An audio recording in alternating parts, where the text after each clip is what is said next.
Yes. Should I start? Yes. So I'll be introducing to the key concepts of Bakhtin, which he introduces to critically analyze a novel, and as well as the author's introduction. And Jaladi will explain the prehistorical developments in the novel. So moving on to author's introduction. Jaladi, can you please? Yes. So Mikhail Mikhailovich Bakhtin was a Russian literary critic, philosopher, and a scholar who had worked on literary theory, ethics, and philosophy of language. He was associated with Russian formalists, with other intellectuals like Viktor Shklovsky, Boris Eichenbaum, and Roman Jakobson. He has influenced various schools of theory like neo-Marxism, structuralism, social constructionism, and semiotics. His famous works are towards a philosophy of the act, problems of Dostoevsky's poetics, polyphony and unfinalizability, Rabelais and his world, carnival and grotesque, the dialogic imagination, chronotope and heteroglossia, and speech genres and other late essays. That was the author's introduction. Now let's move on to the key concepts. Let's move on to the next slide, Jaladi. Okay, so the essay is a part of work dialogic imagination, chronotope, and heteroglossia. The book consists of four essays, and this one is one of them. So Bakhtin in this essay emphasizes that stylistics were not discovered in novel till 1920, and because of that, the style of a novel is related to an author or a school, or is related with characteristics of poetic language. But these observations can be applied to a poem and not to a novel. So the critics used to judge and interpret the novels the way they did it in poems, for example. They would assume that the novel is throughout written throughout in a singular language representing a singular ideology of the author. But Bakhtin says that those judgments were not appropriate for novel because the language of novel is dialogic. Now that uh, moves to the question of what is dialogic nature of novel. So the dialogic nature of the novel, according to Bakhtin, says that unlike poetry or drama, there is a dialogic contact between the author and the character in the novel. This thus the author enters into a conversation with the character or sometimes intervenes to address the audience. For explaining this concept, Bakhtin provides examples from Eugene Onegin written by Alexander Pushkin. Let's move on to the next slide where we can view the example. Okay. So in this example, this is an excerpt from Eugene Onegin by Alexander Pushkin. And the first paragraph is the verse of the author of the character of Onegin, who is likely to utter these words. Like he who has lived and thought can never look on mankind without disdain. He who has felt is haunted ever by days that will not come again. No more for him enchantment semblance, on him the serpent of resemblance feeds and remorse corrodes his heart. So these are the words uttered by the character on again. And then the last two lines are by the author. This is the dialogic contact in which the author intervenes and says that using these words, one can form a charming impression on the listeners. As in that era, the pessimistic worldview was in the vogue. So this explains the dialogic language in a novel. So let's move on to the next concept, which is heteroglossia. So in heteroglossia, there are different worldviews and ideologies, and this variety of ideologies can be seen in a novel. For example, in Dostoevsky's novels, we often find ideologies in a state of conflict, unlike the singularity of ideology in an epic or a tragedy. So the third concept is polyglossia. That is, the language of a novel is not just restricted to one pure form of any language. There are many different languages and dialects of languages in a dialogic play of the novel. The language of a novel is a system of languages that mutually and ideologically interanimate each other. For example, a character in a novel would say, "Yo, what's up?" And another would say that the same thing, but in a different way, like, "Hello, how are you?" Or the words from different languages can be added in the dialogue. Like, for example, "I'm wearing a kurta." So the word kurta, which is a Hindi word, is added in an English sentence. So to a greater or lesser extent, every novel is a dialogic system made up of images of languages, styles, and consciousnesses that are concrete and inseparable from language. Thus, there are various images of languages which interact with uh, each other with the author being at the center. So we cannot place the language of a novel in a horizontal plane. It is multi-layered.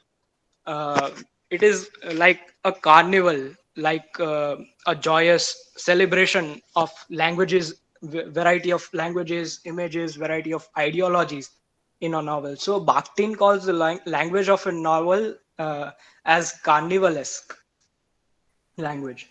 So that was all from my part. Now Jaladi will move on to explain the prehistoric developments of the novel. All right. Thank you, Daria.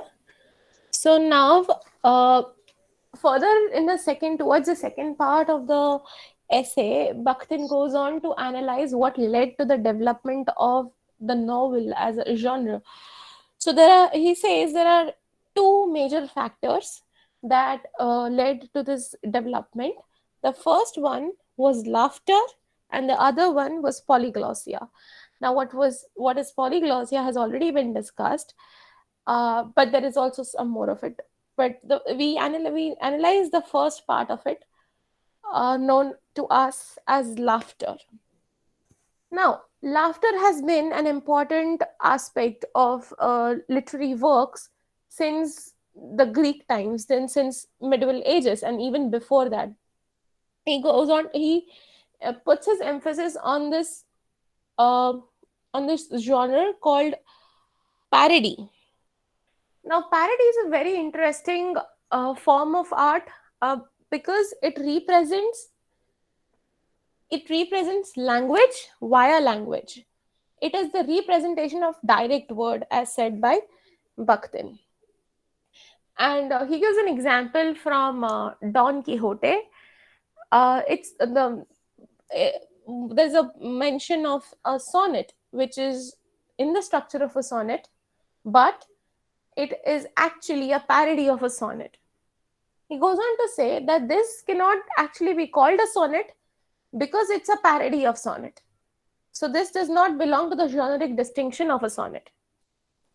And further in the essay, he also calls these parodies homeless. Uh, we'll go on to that later. But then Bakhtin goes on to say that this parodying of genres was a very common practice in ancient Greek and even in Rome. He goes on to discuss various tragedians like Aeschylus, Sophocles, Euripides, and he says that these great tragedians that we know of were also the great writers of satyr plays that they themselves wrote. So it's basically like T series making remakes of their own songs. Well, that's of course a popularized version of it. But yeah, he goes on to explain about satyr plays. Now, satyr plays were the parodies of tragedies. So they shared the tragedy and the corresponding satire play shared the same themes, the same motives, but and the same characters as well. But then uh, humor was produced in the satire play via, let's say, physical comedy, or double meaning erotic language, or such humor tools. And moreover, these parodies were traditionally sanctioned. It was okay to make jokes about these great drama that they had back in the day. So, and then he goes on to discuss about the okay, so now on page number 114 and 115, yeah, half of 115, the essay takes a little bit of a story like form, and he discusses the idea of the comic Odysseus and the comic Hercules. He explains a particular scene from Odyssey, the parody of Odyssey, and he discusses how, for example, in comic Hercules, Hercules's basic qualities, like his physical strength and all of that, they are retained, but then he becomes licentious in the parody, and Odysseus acts like a madman, and a person who's completely lost his mind in the parody of it. And hence, when this is showed to the audience, obviously humor is produced.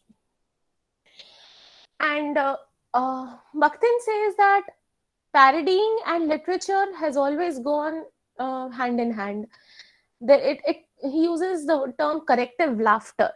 So if there is something very heavy, very hard to take in, very sad, there is always a comical counterpart to it. And these satire plays um, and the original tragedy, they kind of complemented each other, and it has been so. If you notice, it has always been so throughout the ages. Even in the Renaissance, we always had a serious scene, and then we had a lighter scene in which there was the clown and all of that. So he talks about, this was about the Greek literature. He talks about how Aeschylus was known as the best writer of the satire play. Then he talks about the Roman Attilan literary farces, which again were, this is again similar to what we had already discussed. He doesn't discuss these at length like the Greek uh, Greek mm, Greek satire plays, but and he talks about mimes, and how about for a basic mime artist, for a very trivial basic mime artist, it was important to know two things. It's written on page number 116, the last paragraph. Uh, so he talks about mimers who travestied national and local myths and other mimic the characteristically typical languages and speech mannerisms of doctors, procurers, concubines, peasants, slaves, and so forth. And in all this, like we just saw, language and the change of language becomes very important, because in this whole process of parodying, language inevitably changes. And we'll see. Now we may think, when I read the essay, I thought, where is this going with the change in essays and parodying? It doesn't make sense. But towards the end of the essay, you'll realize that it all comes together in the final conclusion, like Bahubali. But it all comes together, and we see how development of novel is due to these heteroglossic changes in language. Then he also talks about the idea of roasting, making fun of others. And as we were discussing the other day, roasting has always been an integral part of, uh, I guess, no, Nimisha, I'm not changing slides. Thank you for the reminder. Okay, sorry for that. Yeah. Uh, yeah. So on page number 117, he again mentions that even for the most actor of a most banal sort, a professional minimum two skills for a professional minimum two skills were required: the ability to imitate voices of birds and animals, and the ability to mimic the speech, facial expressions and gesticulation of a slave, a peasant, a procurer, a scholastic pedant, and foreigner. So now if you notice, language, as you might already all know, language changes from class to class, from profession to profession, from culture to culture, and obviously from country to country, and from state to state. So in doing all this, with all the changes uh, in the dialects, language gradually evolved.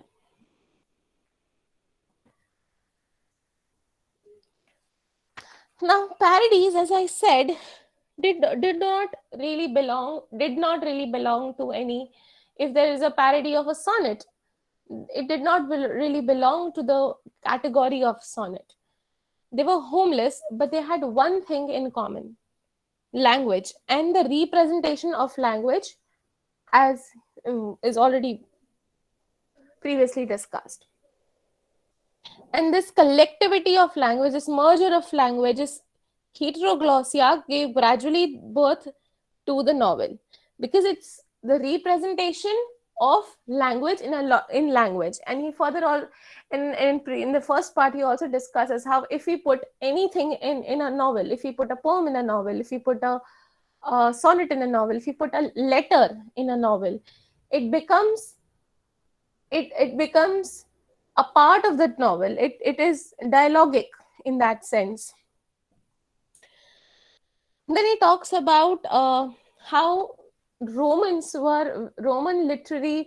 literature is developed because they originally viewed their world from Greek lenses. Now we already know that Romans adopted everything from Greece. I mean, the language, the art, the literature. They recognized that it's superior to them, and they adopted it. So Roman consciousness is inherently literary bilingual consciousness. Just a second. Yes. Um, so Roman and language is a system. It is a style of language, and it is untranslatable. So in totality, what one language has cannot be have had by another language. And only by knowing only by knowing another language can you know your language in itself, in its totality. I understand if this is a little difficult to understand, but we all just have to try. So he's then contrasting the trilingualness of Romans and the monoglossicness of the Greeks. Now, what happened was Romans were actually trilingual, he says, not bilingual. There were three languages: Greek, Roman, and Oscan.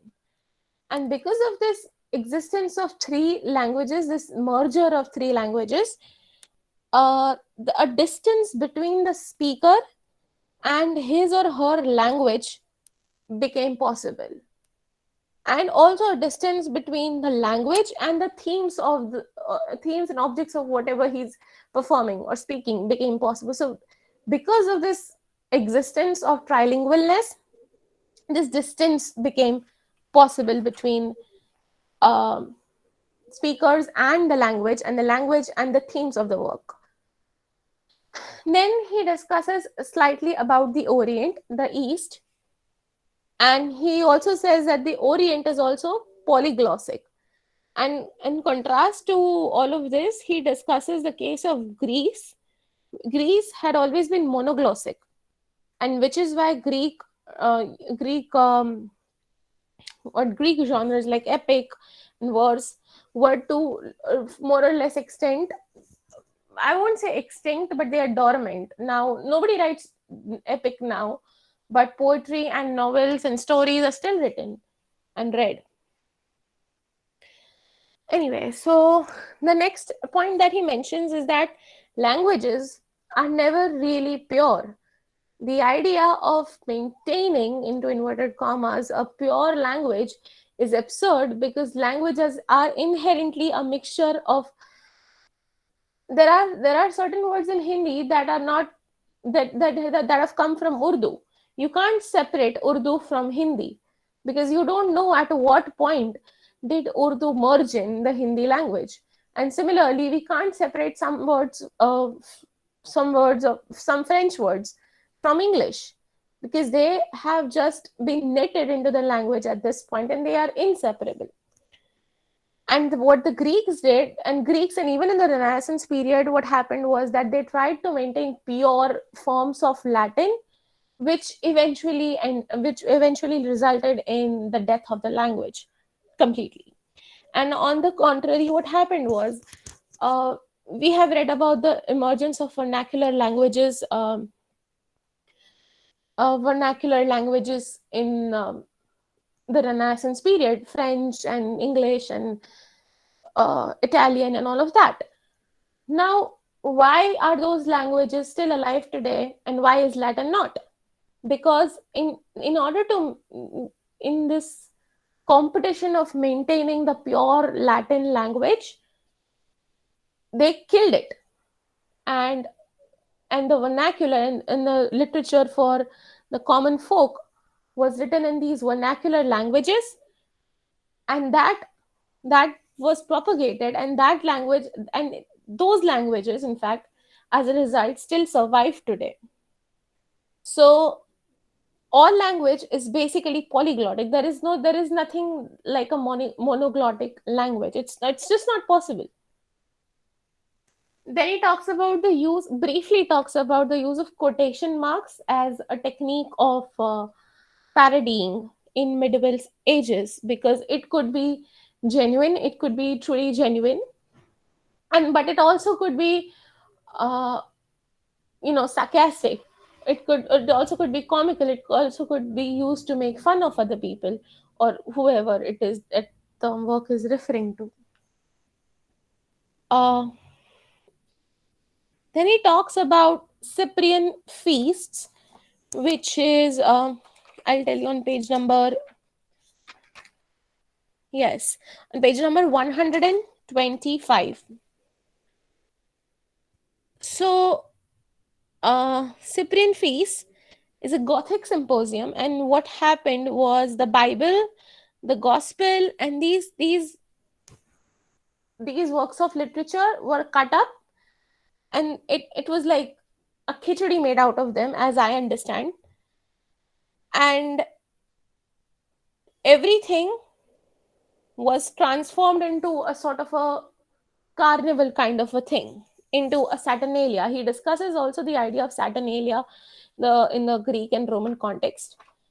So now this is interesting because even in about the Cyprian feasts, some critics think that it was completely blasphemous of the author to do this, to cut up sacred texts and just merge them like this. But others think that it is for informational practices, to to tell the recently converted Christians more about their own God, into inverted commas. Then he discusses various kinds of parodying. He discusses parodia sacra, which is, interestingly, um, parody of the sacred verses and sermons and all of that. And very interestingly, all this was legalized. So we had a Christmas and holiday laughter was a thing where, in the Medieval Ages, wherein jokes were made, like the parodies of Christmas carols were made, and even the church was engaged in this laughter. So it wasn't really blasphemous to make jokes of God, basically. There are two holidays discussed on page number, I guess, 127. There are not really clear page numbers. So, Holiday of Fools and the Holiday of the Ass, um, and Christmas Laughter or Risus Natalis, Natalis, or I don't know. So this again, this religion has always been an influential tool, and when laughter was included in religion like this, it had to become a driving factor in the development of heteroglossia and polyglossia. Then he discusses this grammarian called Virgilius Maro, and how his work kind of still confused people. He talks about grammar rules and case inflections, and um, in an indecent, erotic way. And some people thought it was funny because some people thought it was he was being serious, and the others um, got the joke. Then he talks about the intentional hybrid. Okay, so the hybrid is basically a compound of two languages. A hybrid compounded of two orders, one is linguistic and one is stylistic. In actual fact, in parodic discourse, two styles or two languages, both intralingual, come together and to a certain extent are crossed with each other. The language being parodied, for example, and for language being parodied and the language that parodies prosaic language form. Right. So what happens when two languages come together, both the languages change a little bit. And this had happened in the case of macaronic verse, that is Latin. Macaronic verses is basically verses written in a mixed form, mixed language with Latin, with any other language. There is an example given on page number 131. It discusses Latin with French verses from Peter Noster, if I'm reading it correctly. Macaronic parody. So both the languages, they transform a little bit in the uh, process, and from these jokes and parodying, the novel was birthed in the early works of Rabelais and Cervantes. We know Don Quixote, Cervantes, and yeah, basically this almost brings to the us to the end of the essay. And in the third part of the essay, he's basically concluding all that he has said in the first and the second part. Um, and he emphasizes two to three major points, the first being polyglossia, heteroglossia, and the second being the purity of a language. There is nothing called purity of language, and you cannot get a homogeneous language at all. He highlights the importance of parody and the ability of, the tolerance of being able to mock something that is religious or put on a pedestal. And then lastly, he talks about commedia dell'arte, that is Italian and Latin and comedy of dialects. And he describes this as intentional dialectological hybrid, which basically means that due to the different languages involved, you get a comical effect out of it, because Italian and this Latin dialects are knit together with specific masks of comedy, as he puts it. So he concludes it by saying that laughter and polyglossia has paved the way for novelistic discourse in modern times. Now, I think it's important that we know that he hasn't used the term novel in the essay much. He is gone for the idea of novelistic discourse, which is important because we are not discussing the novel here, but we're discussing the language of the novel here. uh, and he ends it by saying ki these are just the two factors that have been discussed. There are other factors as well, called the strata of folk literature, folk language, that has played a part in shaping the novelistic discourse, but that is not discussed in the essay. So, yeah, I'm sorry, I forgot to. You guys can have a look at the PPT. Yeah, thank you.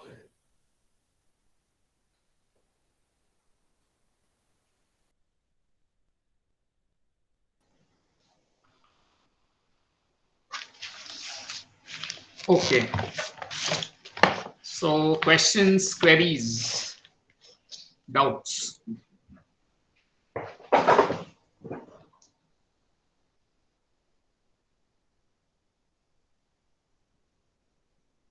I will come to Stavan's question, but anyone else has doubts, queries?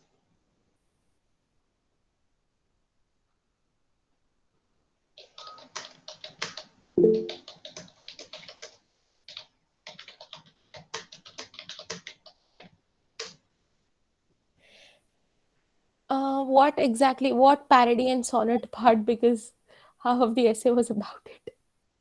What parody? Eh? Sonnet part. Jayesh asks me that if I can explain parody and the sonnet part. Hmm. So, what parody and sonnet part? That, what are you referring to exactly? Which part of the parody? Actually, in the very beginning, when you Yeah, begin your okay. presentation, you said about something about parody and sonnet. I mean, sonnet Yeah, is I parody, was something like that.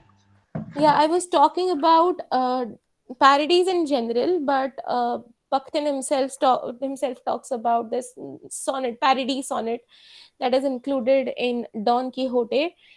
That is mentioned on page number 112 if you want to take a look at it.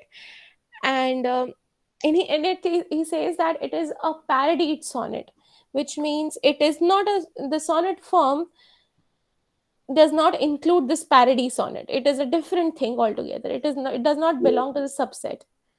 So that's what I was talking about. It's basically an opener to the whole discussion of the parody. Okay. The other question is about parody. How does parody make up the novel? So now it's sir, I am trying by myself, so it's very much possible that I'm completely wrong. But when I Okay. said right, so here I think what we need to, as I said, what we need to focus is on, we're not talking about novel, we're talking about the language of the novel. And parody, and as we discussed earlier, that parodies have often sort of had multiple languages in it, and so do the novels. The language of the novels, again, when I say novels, I mean the language of novels. And novels did not just occur like that. It was obviously a gradual development. A gradual form had developed with period, with decades and centuries. So the connecting chain between these two forms is the language and the multiplicity of languages. Am I making sense?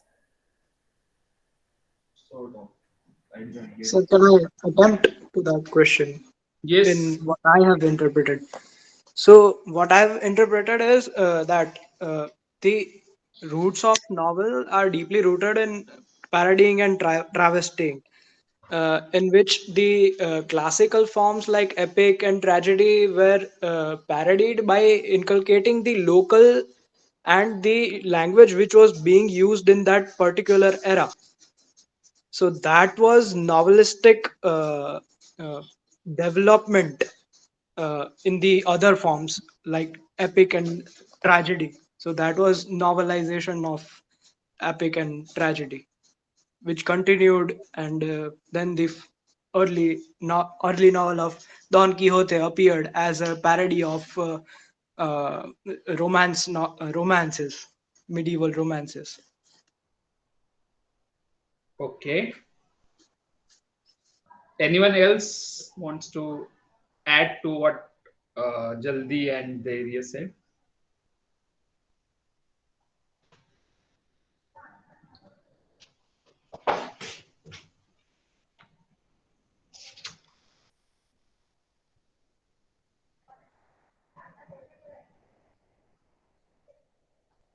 So Stavan is asking, basically the parodying of the other art forms makes up linguistic basis of novel. What do you think, Jaldi and Daivya? Uh, Sir, I think it's a dialectical process. Mm-hmm. By that, what I mean is that yes, this parodying and travestying may have given way to the birth of the novel, the language of the birth of the language of the novel, and it could also be the other way around. Once that genre has, it's grown and it is developed enough, it could also be used to parody other genres or art forms or whatever. What Okay. parody does is it experiments with classical forms with the contemporary language. And so the experimentation here is the keyword, and inculcation of the different forms into a text in a language which is contemporary. So that would be my explanation. I would say so, yes, in my opinion. Okay. I'm answering Stavan's question. Oh God. Hmm? 2:30 or Yes, I was. yes. Any other questions, doubts? All solved. Sir, Stavan had a question on page number 119, but you said we'd discuss it later. So Hmm. Okay. See, when you're at one of the important things that we discussed, you have to keep in mind that let's go to basics, very basic, very fundamental basics about post graduation, right? And what going back to prehistory of this conversation, uh, I usually begin the first year classes of BA programs by asking how is this different from your school, right? Why is the first year of your BA program not the same as standard 13? That is one of the questions that I ask when I am dealing with the first year of uh, BA program. So those of you who have done this BA from MS University would remember that conversation. I don't know. That was prehistorical conversation. Does anyone remember that? Yes. Krishna remembers, Tavan remembers. Who else?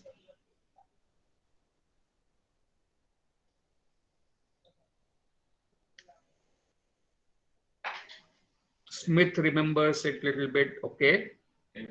Jaldi remembers some of it. Smith, what do you remember? That when we enter college, what we are doing is either, relearning everything like from the scratch, but from a particular discipline point of view. That this is the beginning of your disciplinary expertise, right? Not because till you are in 10th, I think you are given an overview of all the kind of subjects. Then it narrows down further in 11th and 12th, right? And then after your 12th, it becomes a beginning of your specialization. Yes, and this is what Stavan says, that we are not going to study literature, but how to study literature, right? That is how we started out with. Does anyone remember something of it? Yes, I mean, we started Right, so in it's a class. beginning of your disciplinary specialization. It is also a shift in approach to the subject, right? That in your school you studied literature and poetry and whatever in your English and your Gujarati and Hindi classes, but from in BA the focus shifts from literature to study of literature. That is how we are. That is what we are learning. We are learning how to study, right? So that is a shift in focus. there is a shift in the content of what you are studying, right? You are, and what else apart from these two? Does anyone remember?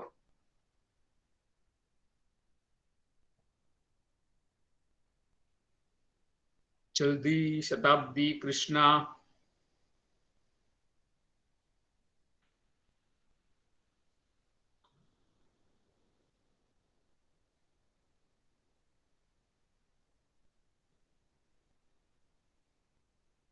What do you remember, Jaldi? Krishna, Smith, Shatabdi. Sir, what I remember is at that moment you said that the poetry, novels, and stories, what the way we read is different from non-literature person. Like how they read, it's different from us. Right. Like And we why? go And in deep. why? And why does that happen? You are right. Because, sir, we can't let our personal opinions intervene. We talked about film critics. So, if whether a film is good or bad, a film critic does not have to see whether a film is good or bad. He cannot let his personal opinion intervene in the whole process of critiquing it. Why? And how do you go about doing that? Is that possible? Yes, probably if we see ourselves out of the sphere of the film. Mm-hmm. Okay. What else? सो फूको का spokesman यहाँ पे बैठा हुआ है.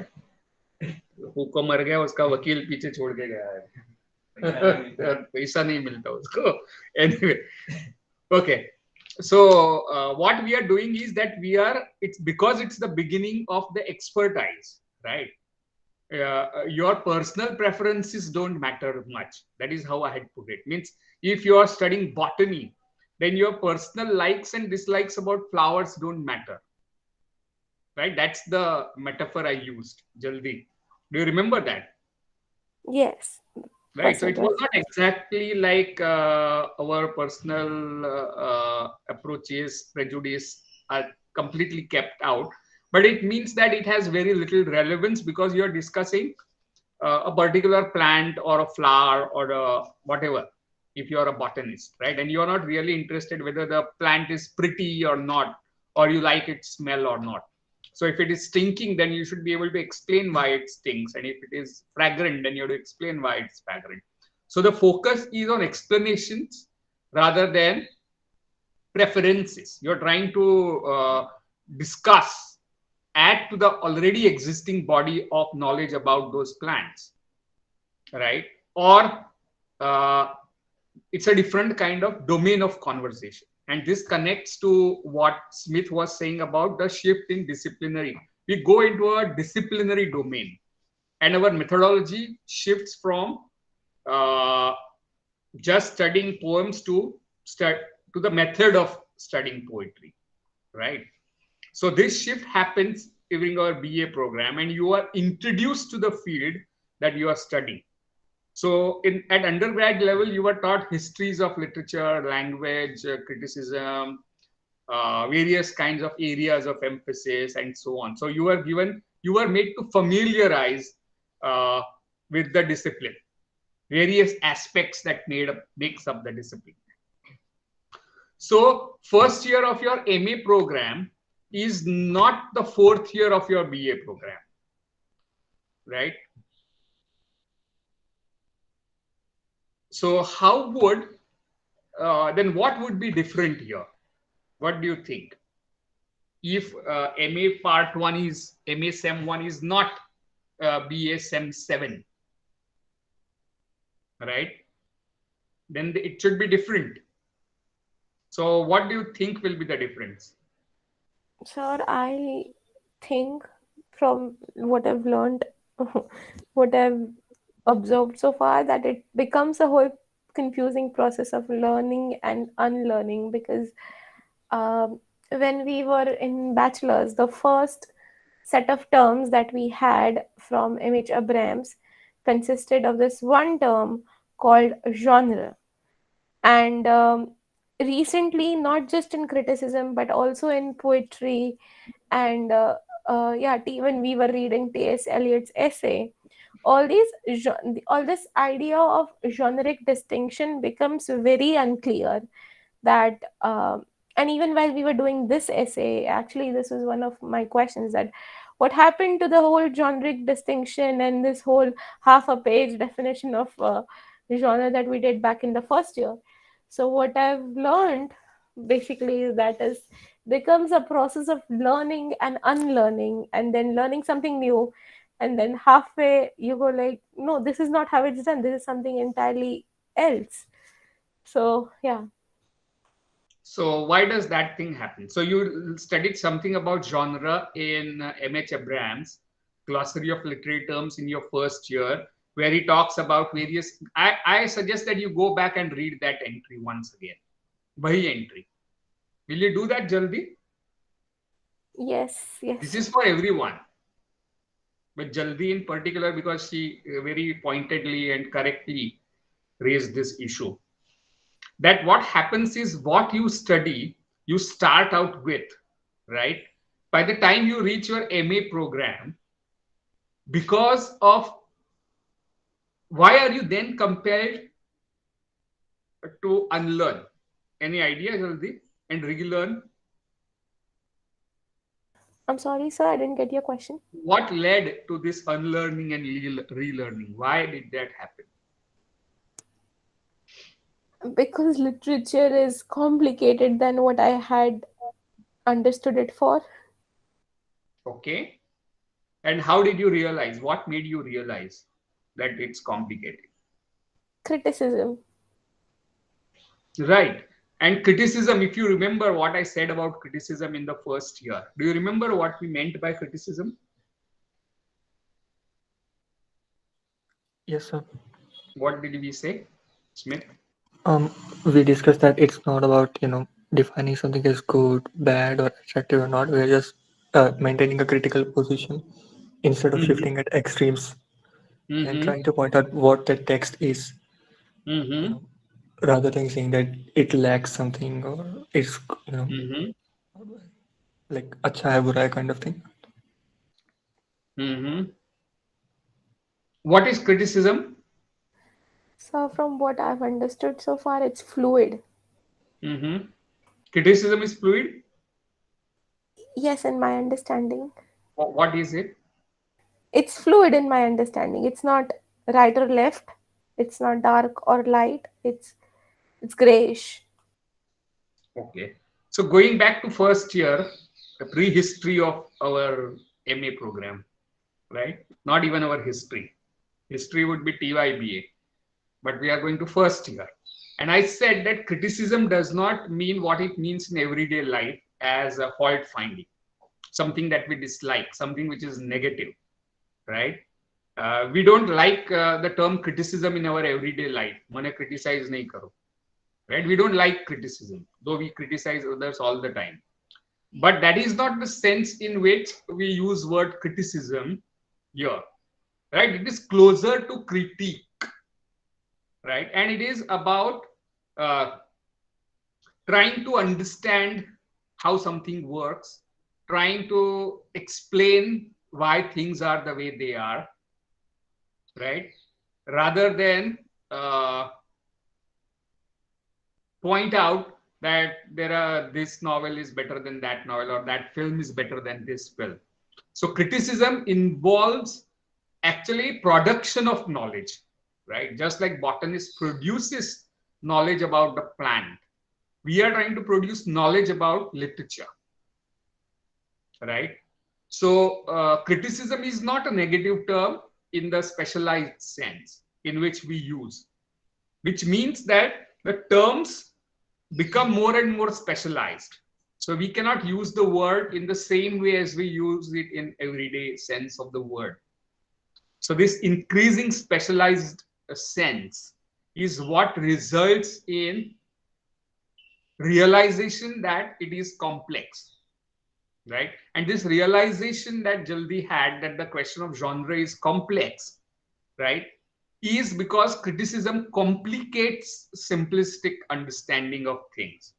It tries to come up with more complex answers than just in black and white, as Jaldi rightly points out, right?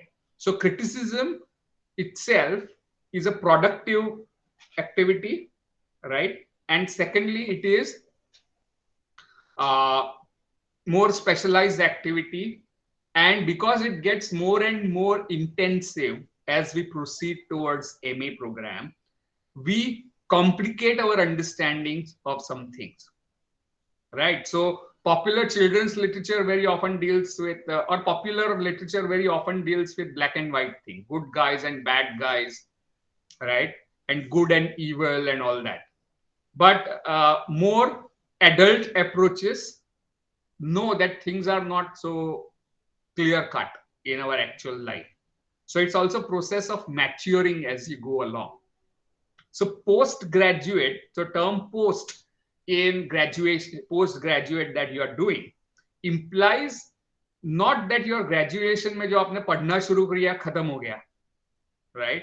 But वो और intensively कर रहे हैं हम.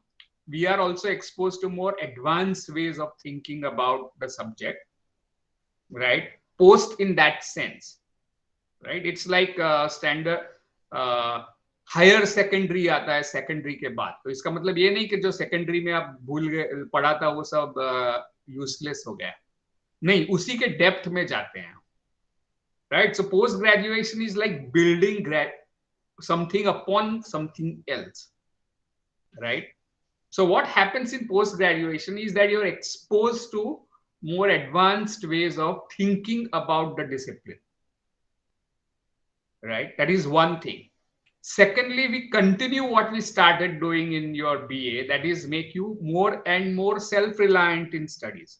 In your school, if you remember, you are compelled to attend classes, wear uniforms, right, and behave in a particular way. But when you come to college, it is assumed that you have taken up responsibility for your career and your future. That is an assumption that we work with, because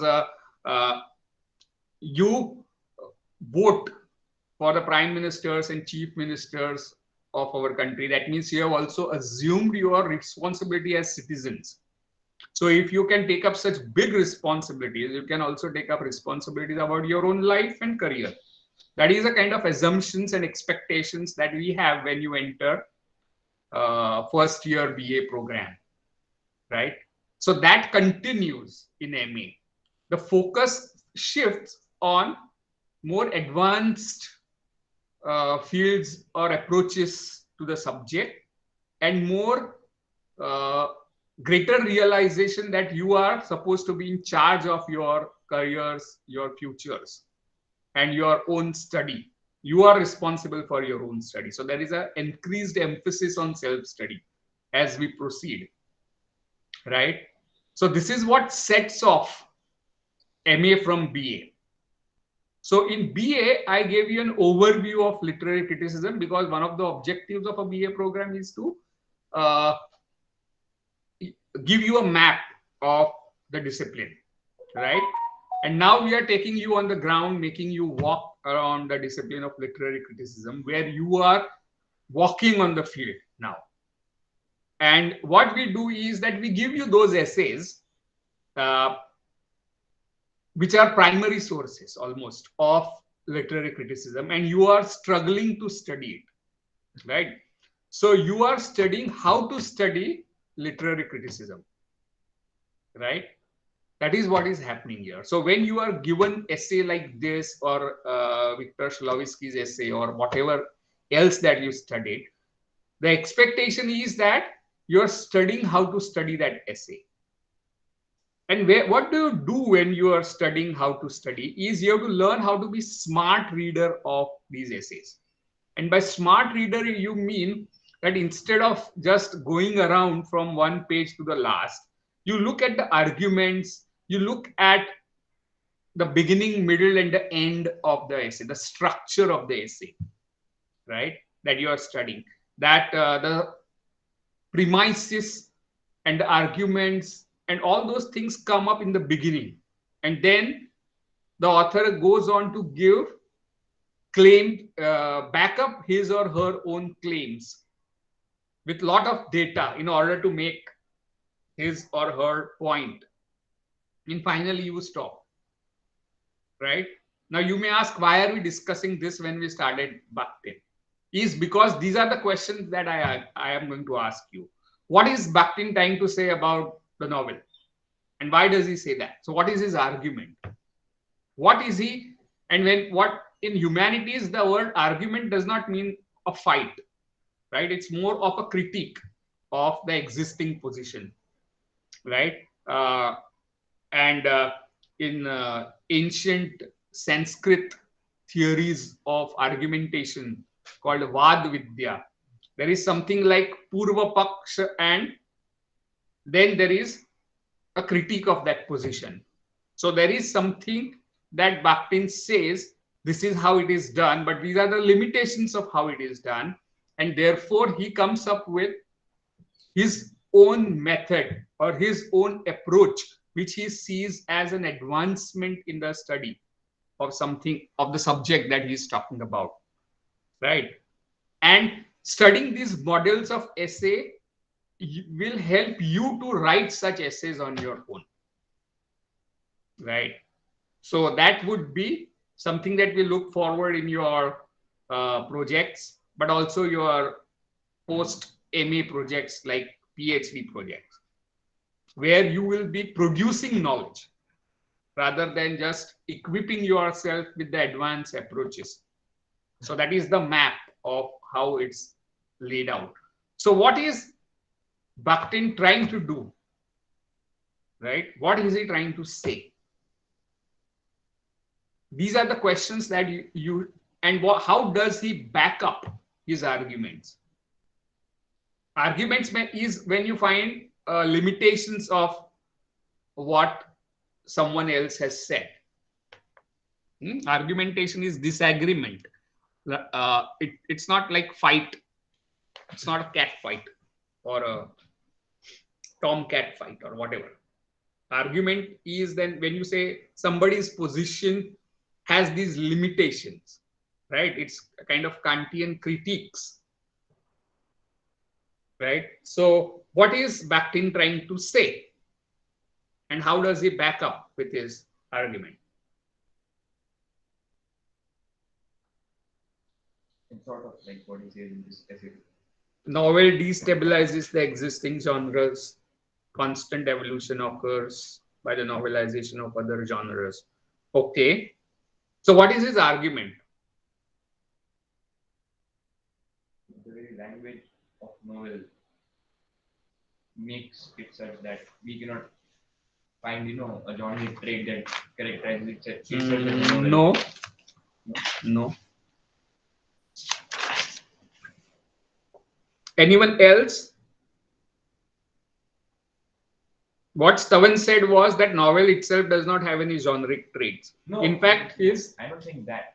But there is a constant, evolution. Novel, like in epic and novel, he says that epic is a very established genre, while novel is still a budding genre. And it But I am asking you about this prehistory of novelistic discourse. वहां पे क्यों जा रहे हो? यहाँ से बताना. Okay. Anyone else? So could you please repeat the question? My question is, what is Bakhtin trying to say? What is his argument, and how does he back it up? He's trying to show, before the novel came, how everything before it shaped its. Okay. So what Stavan is saying here is that before novel emerged, what was there before and how did it emerge? Okay. And why is he talking about emergence of the novel from something which existed before? Why is he talking about that? Sir, Novel did not come overnight. Okay, to show that novel did not come up overnight. Okay. Yeah, sir, Jaldi. I think I can't help but notice that he hasn't really used the word novel exactly Hmm. in proper spotlight. Hmm. He's used the word novelistic discourse, and Okay. also the fact that we're studying this essay under a structural lens, the lens of language. I think he Yeah, go on.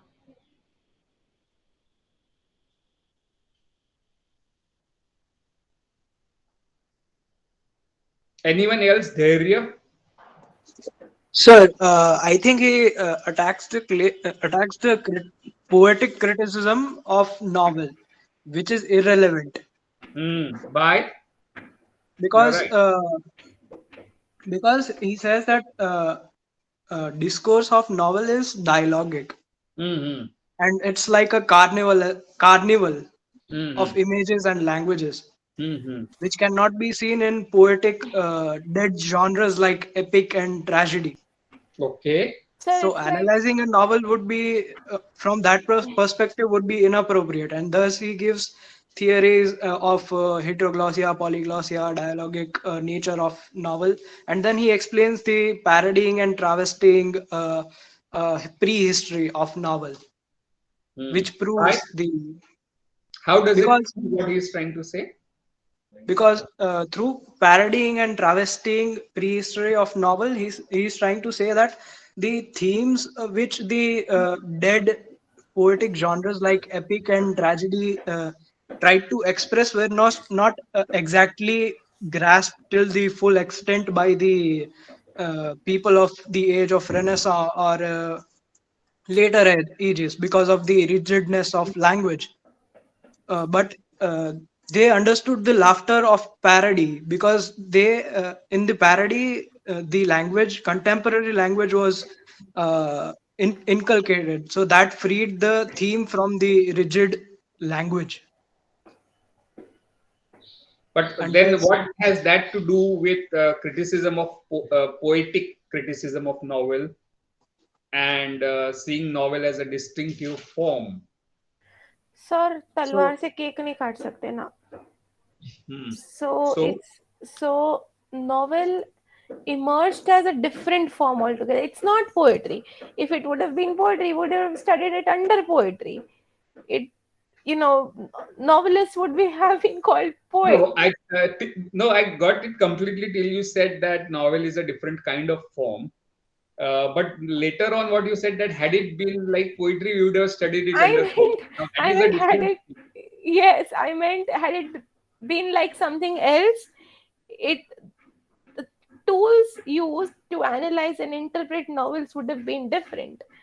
हाँ, Ha, that's what I meant, not good, good, good, yeah. good. The area it's laid out सीधे ही ऐसे के शुरुआत में पहली line of the essay. देखिए पहली line दिख रही है आपके ऐसे में क्या है वो? yes sir, just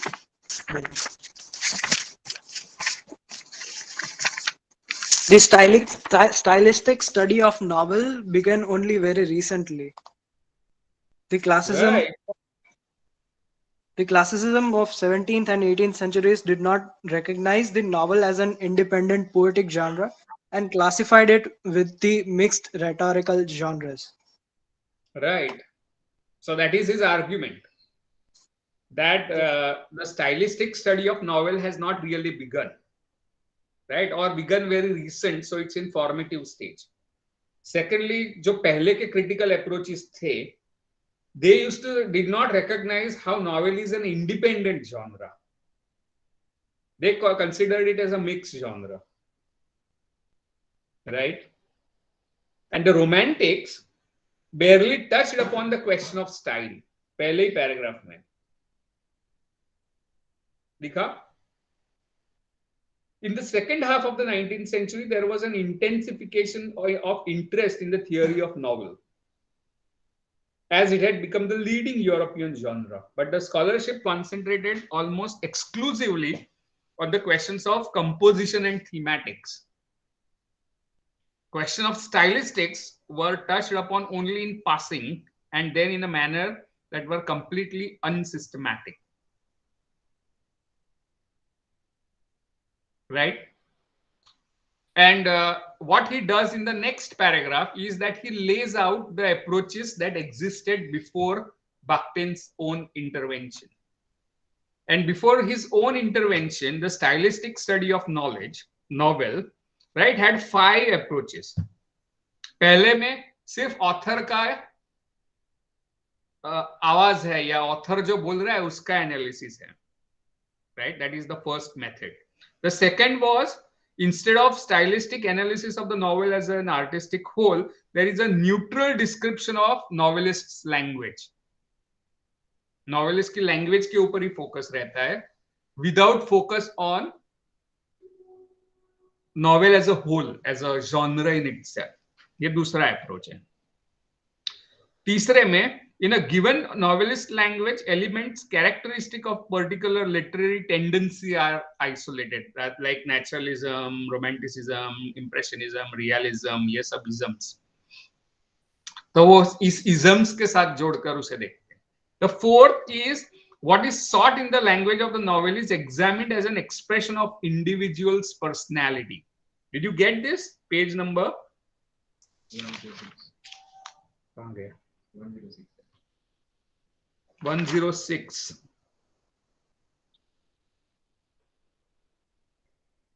And fifth, novel is viewed as a rhetorical genre and its device analyzed from the point of view of their effectiveness as rhetoric. So in nowhere of these 5 approaches that were prominent before Bakhtin's intervention, novel is considered as a distinctive form in its own right. यानी वो poem नहीं है, वो rhetoric से mixture नहीं है, वो सिर्फ इज्म के साथ जुड़ा हुआ नहीं है, वो सिर्फ ऑथर का सेल्फ एक्सप्रेशन नहीं है. So it's like it's reduced to a sign, and like It is reduced either to what individual is trying to say. It is reduced either to the language as if it is language like all other languages. Poem की language, novel की language, newspaper की language सब अलग एक ही है, ऐसे मानकर neutral description होता है. the negative difference from other genres is what defines novel. Like पहले ऐसा था, before Bakhtin, it was not considered as some positive thing, but people used to say it as if ये poetry नहीं है या फिर इसमें ये हाँ. So what is distinctive? Stylistic specificum of the novel as a genre remained unexplored. ऐसे ये दूसरे पैराग्राफ में लिखा हुआ है. So why I'm saying this, right, is because you have to learn how to study these essays. You have to learn how to read carefully, thoughtfully, focusing on what the author is trying to argue, what author is trying to claim, and the ways in which he justifies his claim.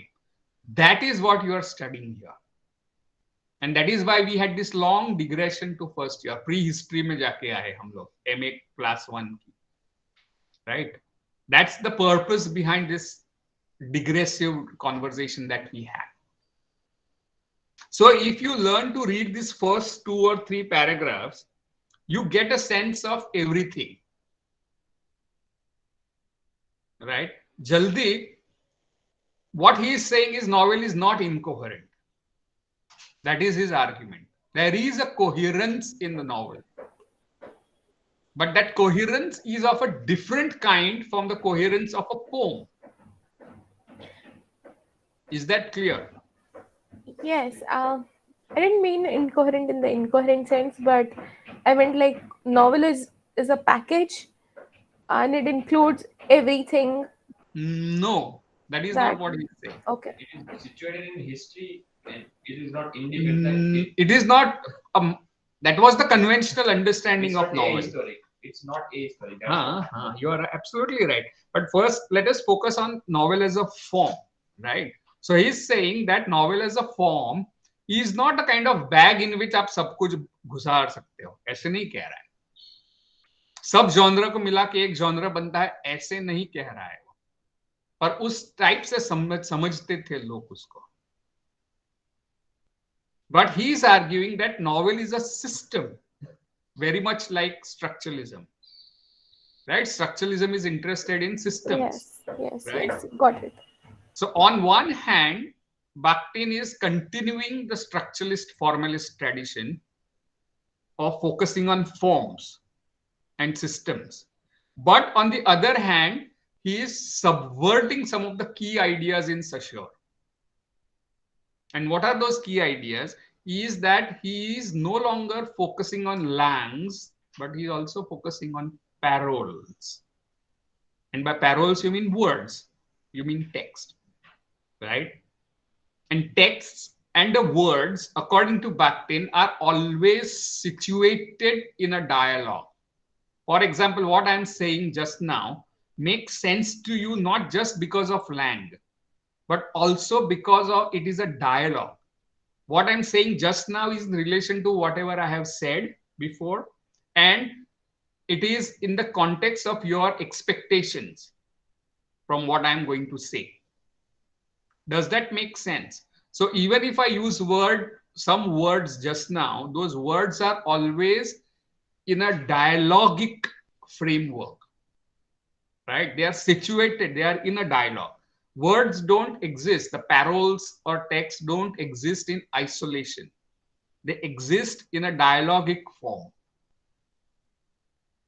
right? So while for Saussure, the focus was on pure lang, right? For him, paroles were, what should I say, secondary or less important. For Bakhtin, paroles are as important as lang. You cannot consider them secondary, right? So this is the first thing he is overturning from structuralism. So many people have thought of Bakhtin as a post-structuralist in that sense, because he is overturning some of the key ideas of structuralism. But that doesn't mean he is giving up on the idea of system and form, right? वो दोनों को रख रहा है. The second idea that Bakhtin is subverting here is between synchronic and diachronic. For Saussure, synchronic was the most important approach to the study of lang. Bakhtin believes that words or language cannot exist in a ahistorical context. Languages as well as words are situated in their history,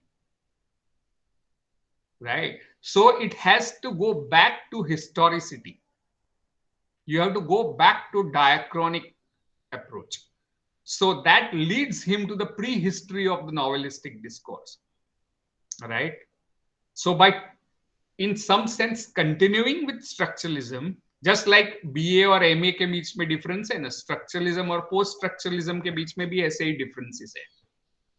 उसका मतलब ये नहीं होता कि structuralism के सब tenets छोड़ देते हो आप. You modify, subvert, or build upon the earlier tenets of structuralism in post-structuralism, right? But you modify, you alter, like Platonic and Neoplatonic, which we discussed, right? And even Platonic and Aristotle. It's almost a kind of Aristotelian turn in structuralism, right? Aristotle says that substance, primary or secondary, exist, right? Forms do not exist independently of the world, as Plato was trying to argue. So similarly, genres don't exist independently of the world and history, right? So it's almost an Aristotelian turn in Bakhtin that we find, right? So in order to prove that novel is a distinctive genre, he looks at the history of the emergence of the novel. And he argues that from the classical times, two forms coexisted. One was the high form, like epic, right? And tragedy. And there were lower forms like satire plays or farce, parody, travesty, which made fun of those high forms, right? these two forms coexisted independently of each other. But with process of time, these two almost opposite forms, high form and the low form, merged dialectically. And remember, Bakhtin is a Soviet thinker, so he is deeply into Marxist and Hegelian frames, right? So these two opposites, high and low form, were sublated into higher unity called novel, which included both at the same time, went beyond the both. So novel as a genre is a kind of historical product of the dialectical history of high and low, right? So the higher form was mostly monologic epics, yeah, koi bhi. While parody was kind of making fun of those epic gods, right? And even in folk forms in India, you find a kind of travesty and parody of the high form. For example, from my own experience, I can say there is a form like Tamasha in Marathi. And there you have Gavlan or cowherd girl. And there is Krishna who comes up, and Krishna is made fun of, right? There is a mockery of gods that happen. Something which is not seen very positively these days, right? But the conventional, traditional folk low forms were always parodying and travesting the high forms. And out of the dialogism of both, there emerges a third form called the novel, right? And it connects to the Marxist account of history of emergence of the novel. Marxists argue that novel is a modern form, while epic is a pre-modern form. Romance is a feudal form, right?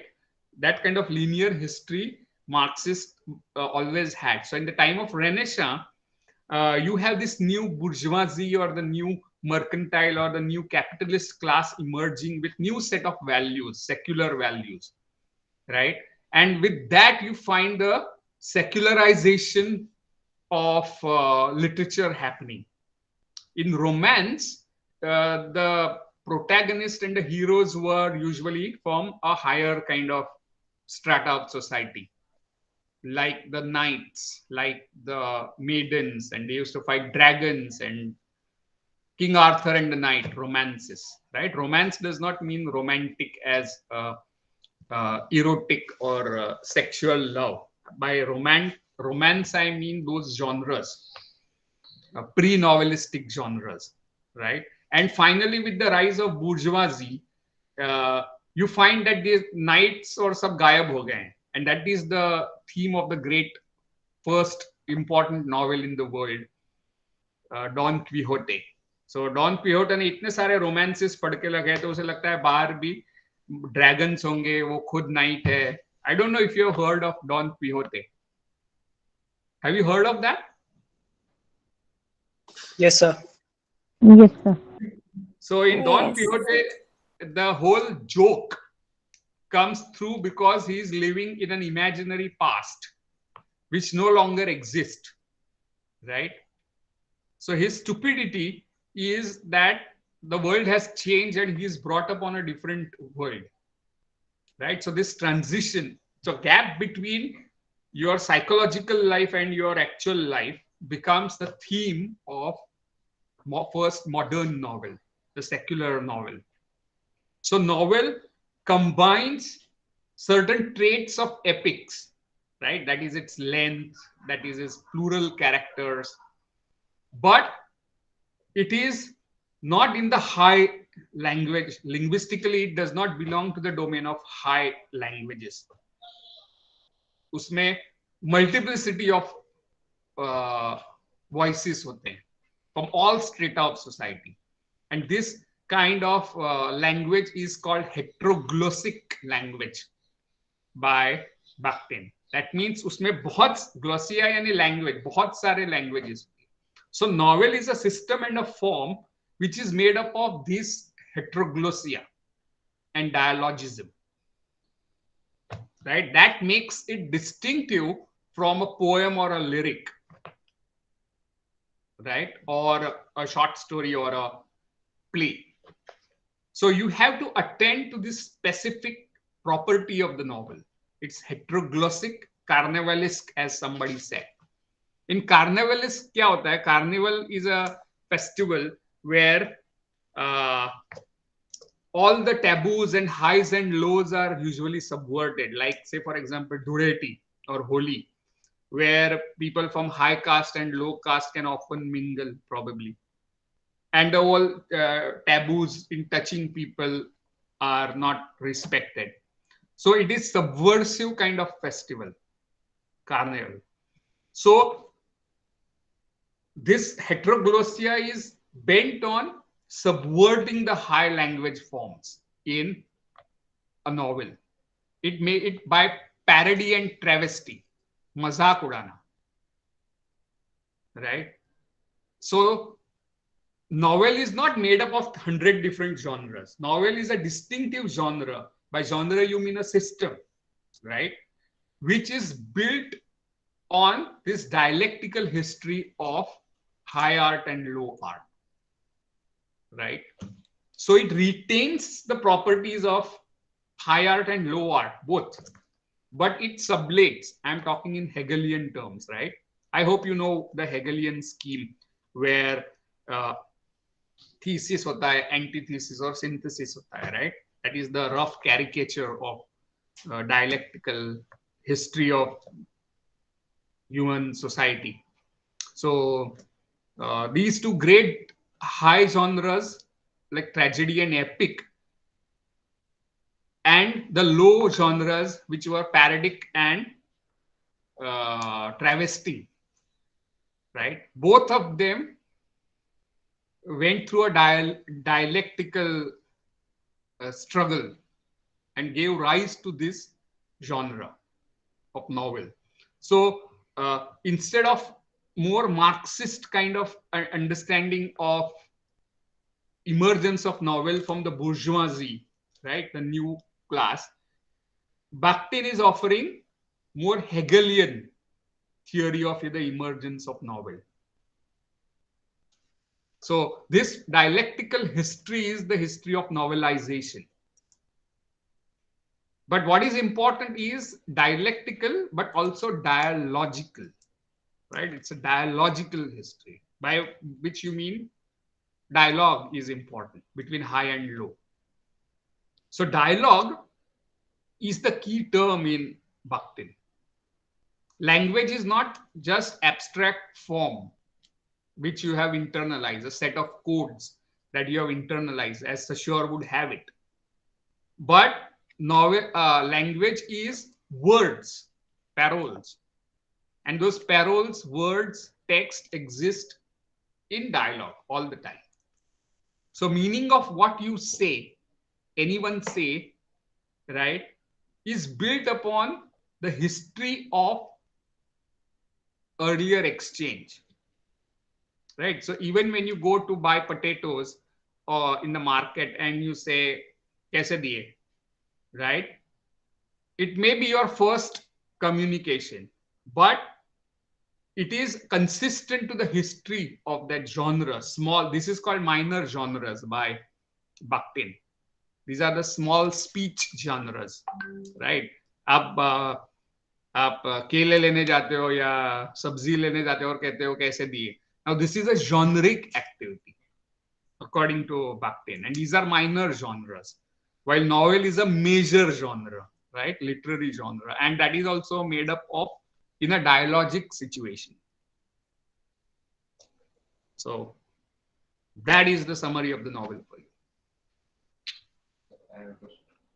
So in a way, as Bakhtin says that the novel in the Renaissance times there was an already existing epic or tragedy, and like in not Renaissance, the classical times, there was an epic and there was a parody of it. Same stands for Renaissance, and he gives examples of different cultural instances where this happened, and he shows a kind of Marxist dialectic process.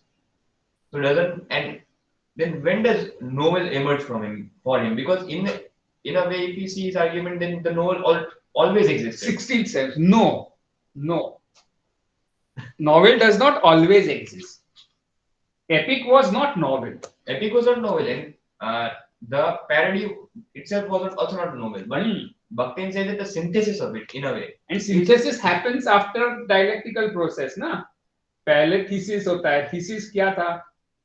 Maybe the high art, yes, right? और उसका antithesis क्या The है? parody The low of it, art, yes. right? और synthesis क्या है? उसके बाद में आता है. But he is showing a prehistory of novel. So हाँ, so this is prehistory. So novelistic discourse कैसे आया? तो उसकी history है. and why does novel emerge, like, and then how does it establish itself as a form? Because Bakhtin also says that novel parodies itself too. Because it parodies everything. तो पहले क्यों नहीं आया? Like, क्यों नहीं आया? क्योंकि वो dialectical process तब खत्म नहीं हुआ था.